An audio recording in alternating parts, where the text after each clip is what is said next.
Three suspects detained for harassing women in viral video.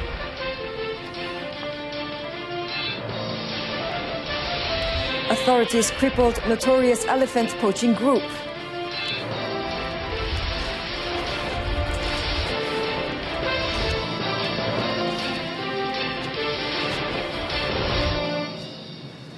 Good afternoon, I'm Zalia Karni Ismail. Welcome to News on 2.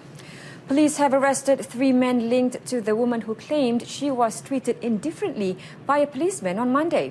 Kuala Lumpur Police Chief Datuk Sri Mazlan Lazim said the situation was a misunderstanding and the police station is always open to the public, especially if an emergency occurs.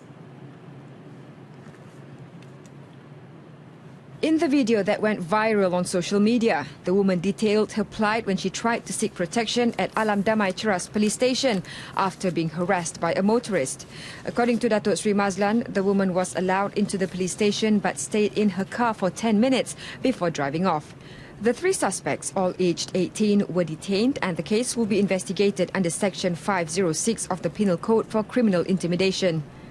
Mungkin anggota yang ada ni tak dapat jelas apa yang dipertuturkan oleh mangsa kan. Jadi bila dia tengok dalam ketakutan cara dia bercakap itu, pihak polis ni pun terus pergi ke belakang kereta yang parking di belakang tu.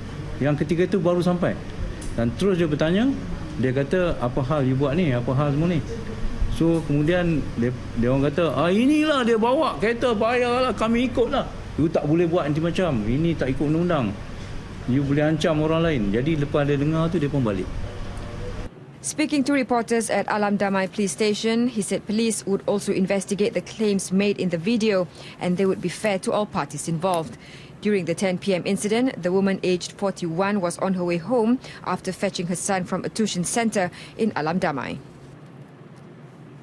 The Royal Malaysian Police PDRM have identified an undisclosed number of Facebook account owners from 3,871 Facebook account owners believed to be actively spreading terrorism ideology and recruiting members through social media. Inspector General of Police Tan Sri Muhammad Fuzi Harun said those identified are currently being monitored and investigated by PDRM.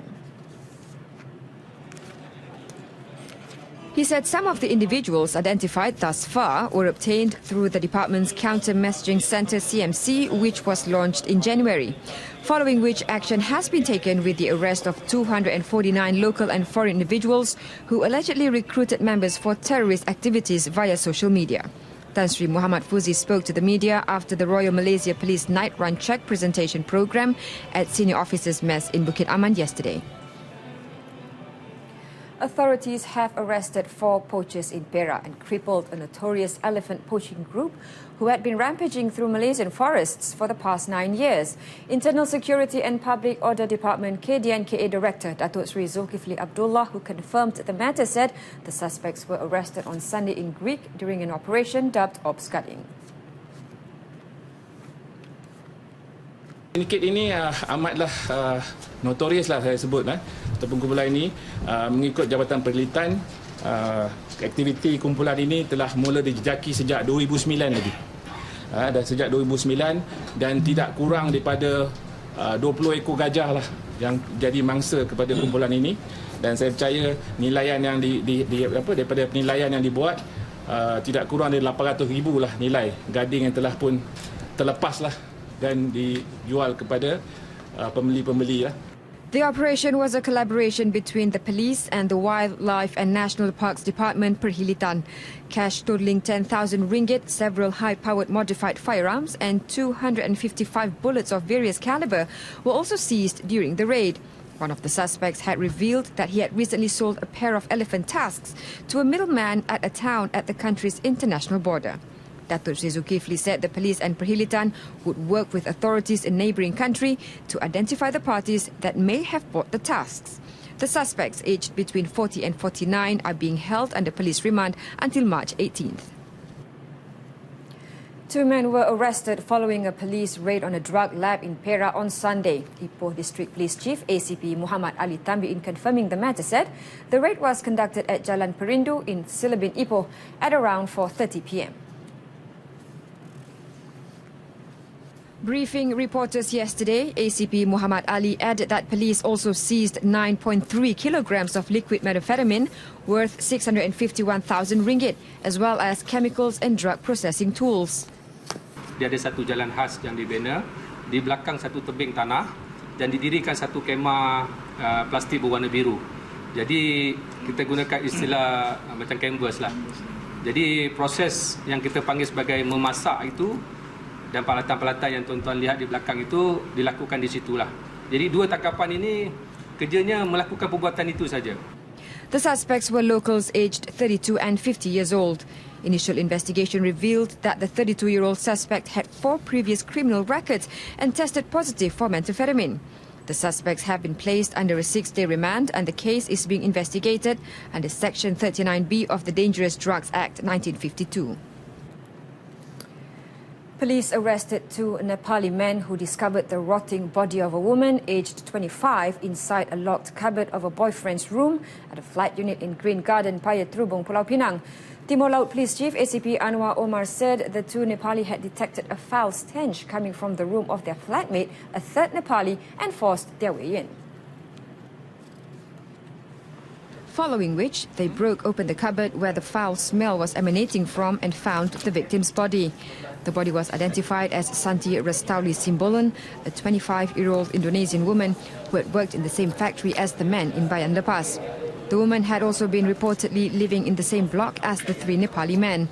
According to Santi's flatmate, she had not seen Santi since March 10th. Initial examination of the body revealed no obvious wounds. However, a complete post-mortem examination will be conducted later. The suspect duo were detained to facilitate the police in their investigations. ACP Anwar said police are still looking for the third Nepali and the case was being investigated under Section 302 of the Penal Code for murder. Police suspect the case to be a crime of passion. A whopping 1.135 billion ringgit in losses incurred by 758,851 victims of illegal investment schemes were recorded in the country since 2015. According to Companies Commission of Malaysia, SSM Chief Executive Officer Datuk Zara Abdul Wahab Fenner, e-money investment, namely an investment without product, recorded losses of 700 million ringgit. He said this is followed by unlicensed foreign investment, foreign exchange investment, unregistered palm plantations, unregistered chili plantations, vending machines and Wi-Fi, as well as vacation packages. In a bid to combat such activities, SSM launched an awareness campaign with the hashtag #ScamAlert in conjunction with the 2018 Youngpreneurs Go YPGO Carnival at University Tenaga Nasional Uni 10 in Muazzam Shah, Pahang. Malaysians have been reminded to apply for visa appropriate for the purpose of their visit before travelling abroad, following a report stating that some 5,000 Malaysians are staying illegally in South Korea. In a statement issued yesterday, the Foreign Affairs Ministry said Malaysians planning to work abroad must go through the proper channel and comply with procedures of that particular country. The ministry advised Malaysians not to be lured by job offers abroad prior to obtaining a valid working permit or visa. Anyone who wishes to inquire about working abroad can contact the respective Malaysian diplomatic mission, which details can be obtained through the ministry's website at www.kln.gov.my. The ministry said this in response to a report published by a local English daily that about 5,000 Malaysians were staying and working illegally in South Korea. It was reported that these Malaysians had been lured to the country for work. They had paid thousands of ringgit to recruitment agents to enter the country on tourist visas, and many of them had ended up being homeless after they lost their jobs. Election Commission EC Chairman Tan Sri Muhammad Hashim Abdullah has informed that the 14th General Election, or G14 management costs, are estimated to reach 400 million ringgit. The costs include rental, equipment procurement, payment of allowances and honorarium. All nomination centres, polling stations and counting centres have been identified and are ready for use when needed. Speaking to reporters in Putrajaya, Tan Sri Muhammad Hashim said that an estimated total of 250,000 volunteers will be needed to help manage the election process of GE14. In order to ensure a transparent and fair election, the EC expects 100,000 representatives or candidate agents to be permanent observers of the election electoral process. The figures, however, do not include the number of observers outside each polling station. Thus, Tan Sri Muhammad Hashim said, political parties need not worry about the transparency of the upcoming GE14's electoral process. A fire destroyed one wooden building of Sekolah Kebangsaan SK Nunuk Ragang, Ranau, Sabah yesterday.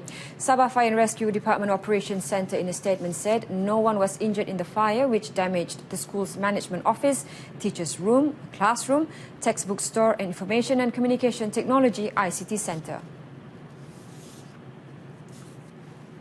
Firemen from Ranau Fire and Rescue Station, which is situated about 52 kilometers from the scene, put out the blaze completely at 7:25 p.m. They were earlier notified of the incident at 4:13 p.m. Not much could be done by the firefighters as the blaze had already consumed much of the building when they arrived. The cause of the fire and losses incurred is under investigation.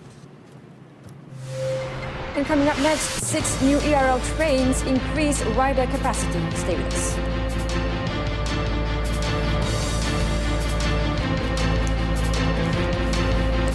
9 million users are targeted to utilize the KLIA Express and KLIA Transit services this year, an increase of 5% over 8.7 million users last year. Transport Minister Datuk Sri Lau Tiong Lai believes that the target is achievable with the addition of 6 new trains, which would increase passenger capacity and train operations. Saya berasa bangga kerana kita dapat meningkatkan kapasiti ERL 50% lebih. Ini meyakinkan bahawa perkhidmatan daripada KLIA ke KL Central, Kuala Lumpur akan bertambah baik. Frekuensinya daripada 20 minit meningkat ke 15 minit. Dan kita juga dapat pastikan bukan saja express ERL bertambah baik, even the transit services will be even better. Met yesterday at the launch of the new trains, Datuk Sri Liao said 2 sets of the new trains would be servicing the KLIA Express and another 4 the KLIA Transit. The new KLIA Express train, purchased from China-based Changchun Railway Vehicles Co. Limited, is fitted with 192 seats on board, while the KLIA Transit train can accommodate up to 350 passengers, including 144 seated passengers. The new ERL trains begin operation today. Over 16,000 teacher transfer applications were approved by the Education Ministry for the period of December 1st, 2015 to January 1st this year. Education Minister Datuk Sri Mazir Khalid said 7,000 applications would be processed before the new placement in June. Based on humanitarian grounds, the program allows teachers who are separated from their spouses due to job location to be together in the same place. The number of couples living apart for 7 to 8 years were reduced significantly with the slew of approved transfer applications.